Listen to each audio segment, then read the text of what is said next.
झारखंड में 3 महीने के भीतर विधानसभा का चुनाव होना है। ऐसे में जहां एक तरफ देश की बड़ी पार्टियां इस चुनावी दंगल में शामिल है, वहीं दूसरी तरफ अब झारखंड की छोटी छोटी पार्टियां इन बड़ी पार्टियों को मुकाबला देने के लिए भी तैयार हो रही है। इस वक्त हमारे साथ आजाद समाज पार्टी के कई कार्यकर्ता आप देख रहे होंगे खड़े मौजूद हैं और झारखंड में इसका नींव रखा गया और इसका विकास किया गया। ऐसे में कह सकते हैं कि आज आजाद समाज पार्टी में कई ऐसे नए कार्यकर्ता हैं जो सदस्यता ग्रहण की है और कह सकते हैं कि आने वाले विधानसभा चुनाव को लेकर के अपनी तैयारी भी शुरू कर दी है। रांची के प्रेस क्लब से इन्होंने विधानसभा चुनाव का बिगुल फूका है और आने वाले 2024 में विधानसभा के चुनाव में कई क्षेत्रों से अपने प्रत्याशी भी उतारेंगे। इस वक्त हमारे साथ पार्टी के वरिष्ठ कार्यकर्ता हैं, उनसे जुड़ेंगे और सारे मुद्दों पर चर्चा करेंगे। सबसे पहले तो आजाद समाज पार्टी है, आपके इस बार सांसद भी चुने गए हैं, लोकसभा में भी गए हैं, मुद्दे को बना करके लोकसभा में आवाज उठा रहे, गरीबों को, शोषितों को, दलितों को लेकर के आवाज उठा रहे। झारखंड में इस बार क्या मुद्दा होगा? देखिए, झारखंड के 24 सालों में जिनको बड़ी पार्टियां आपने कहा अपने उद्बोधन में कि जितनी बड़ी पार्टियां हैं, हमारी पार्टी छोटी है, तो हमारी पार्टी छोटी जरूर है, अभी नई पार्टी हमारी है। लेकिन राष्ट्रीय, आपने खुद कहा, आप उसको एक्सेप्ट कर रहे हैं कि राष्ट्रीय अध्यक्ष साहब जब सांसद बन के नगीना से गए, जितने मुद्दे उन्होंने उठाए, इतिहास में किसी ने उतने मुद्दे नहीं उठाए। तो इन 24 सालों में आप देखें कि पहले मुख्यमंत्री से लेकर अभी के वर्तमान मुख्यमंत्री, इन सारे लोगों ने झारखंड में छलने का काम किया। यहाँ के 28% आदिवासी, 14% यहाँ के दलित और यहाँ 16% मुसलमान सब हाशिए पे खड़े हैं। जिन पार्टियों ने यहाँ पर इनके लिए बात की, उन सब पार्टियों ने छलने का काम किया। तो हमारे मुद्दे यही है कि झारखंड आदिवासियों को, दलितों को, पिछड़ों को, मुसलमानों को हक अधिकार दिया जाए और उनके मूल मुद्दे जो है उनको उठाकर उनको सदन तक हम भेजने का काम करेंगे। ऐसे नेता जो संघर्ष कर रहे हैं, आंदोलन के लोग हैं, और हमारे साथ में आज जिन लोगों ने पार्टी को ज्वाइन किया उसमें आम आदमी पार्टी के भी लोग हैं, जेबीकेएस के भी हैं, यहाँ पर जेपी पार्टी के भी लोग हैं, एमआईएम में कई लोगों ने ज्वाइन किया और कई सारे ऐसे लोग जो आदिवासी महासभा से जुड़े थे, उन सब लोगों ने पार्टी को ज्वाइन किया और ई रिक्शा के एक बड़ा संगठन पार्टी को ज्वाइन किया। क्या आपको नहीं लगता है कि देश में जितनी भी पार्टियां हैं, चुनाव जब आते हैं तो दलित और शोषित और मुस्लिम को याद करते हैं और चुनाव जब खत्म हो जाते हैं तो उन्हें भूल जाते हैं? बिल्कुल, इसीलिए साहब, इसीलिए हम लोगों ने अपनी पार्टी को फ्लोट किया। और आप राष्ट्रीय अध्यक्ष चंद्रशेखर आजाद साहब एक वाहिद चेहरा हैं, सिंगल चेहरा हैं, सिंगल नैरेटिव बना रहे हैं देश में, जिन्होंने ये बात किया कि दलित, आदिवासी, पिछड़े, मुसलमानों के साथ साथ में जो और भी समाज के लोग हैं, शोषित वंचित समाज, उनकी आवाज वो उठा रहे हैं। यकीनी तौर पर जो बात आपने किया, सवाल आपने किया, सवाल उन सारे लोगों से पूछना चाहिए आप लोगों को जिन लोगों ने इस देश में 60 साल और झारखंड में और इंडिया में उन लोगों ने पिछले 20 सालों में हुकूमत करने का काम किया। उन सारे लोगों ने जब चुनाव आता है तो बड़े बड़े वादे किए आते हैं। अभी हेमंत साहब ने भी एक योजना लागू की, आप देखिए लोग सड़क पर हैं, हमारी माताएं बहनें बुजुर्ग सड़क पर हैं। तो ये योजना किस काम की है? जब लोग सड़क पर हैं, उनको प्रताड़ित कर रहे हैं, उनको योजनाओं के नाम पे बेवकूफ बनाने का काम कर रहे हैं।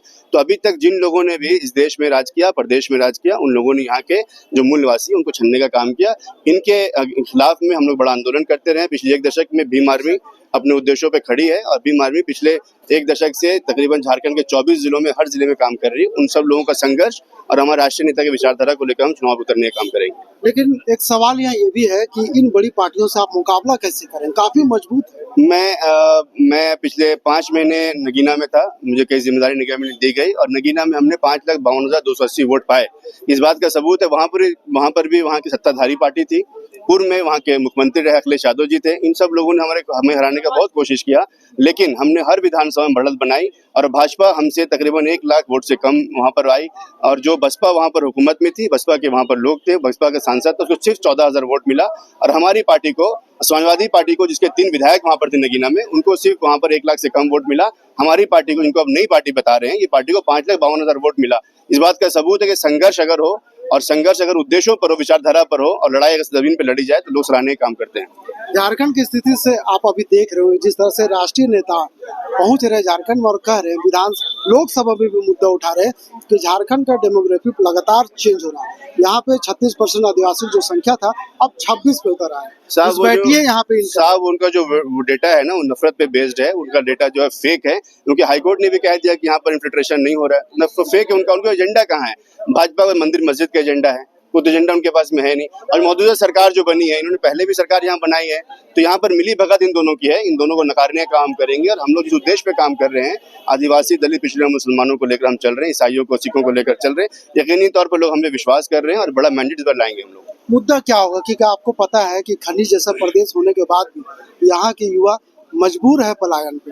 देखिए, प्लान एक मुद्दा है, इन्फिल्ट्रेशन की आपने बात की कि घुसपैठियों का मुद्दा है, इन सब लोगों को झूठ नफरत फैलाया जा रहा है। मॉब लिंचिंग एक बड़ा मुद्दा है झारखंड में, 47 से ज्यादा मॉब लिंचिंग यहाँ पर हुई है। आदिवासियों का उत्पीड़न यहाँ मुद्दा, आज भी आदिवासी की औरतें जो हैं वो आधे कपड़े पहनकर सुबह सुबह सड़कों पे अपने पत्ते और लकड़ी बेचने का काम करती हैं। तो जो मुख्यमंत्री ये दावा करते हैं, और झारखंड में तो 19 साल यही मुख्यमंत्री रहे, आदिवासी मुख्यमंत्री रहे, लेकिन इन लोगों ने अपने उद्देश्यों को पूरा किया, अपने घरों को बड़ा किया और हम समाज को ठगने का काम किया। ये सारे मुद्दे हैं जो मुद्दे, इन मुद्दों को कोई उठाता नहीं है, और मूलभूत मुद्दे यहाँ पर जो है उन मुद्दों को उठाने का हम काम कर रहे हैं। और आजाद समाज पार्टी बहुत मजबूती के साथ मुद्दों को उठा रही है, लोगों को विश्वास हम हमारे प्रति बढ़ रहा है। विधानसभा चुनाव में आजाद समाज पार्टी कितने सीटों पर चुनाव लड़ेगी? देखिए, आजाद समाज पार्टी आदिवासी, दलित, पिछड़े मुसलमानों की बात करती है तो तकरीबन 34 से 35 सीटें ऐसी हैं जहां पर 60% से अबव हमें, और भीम आर्मी पिछले एक दशक से वहां मेहनत कर रही है।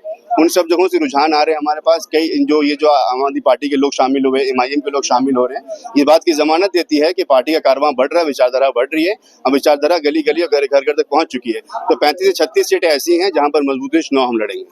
यह हुंकार है आजाद समाज पार्टी का जो इन्होंने भर दिया है, और कह रहे हैं कि आने वाले विधानसभा के चुनाव में इनकी पार्टी मजबूती के साथ जनता के बीच में जाएगी और 50 से 40 विधानसभा क्षेत्रों को टारगेट कर अपने उम्मीदवार उतारेगी।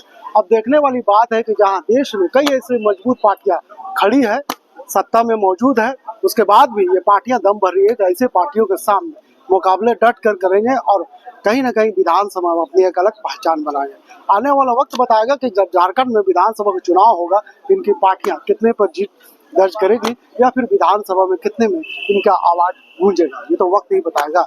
सहयोगी फैयाज के साथ मैं नौशाद, कोयलांचल संवाद, रांची।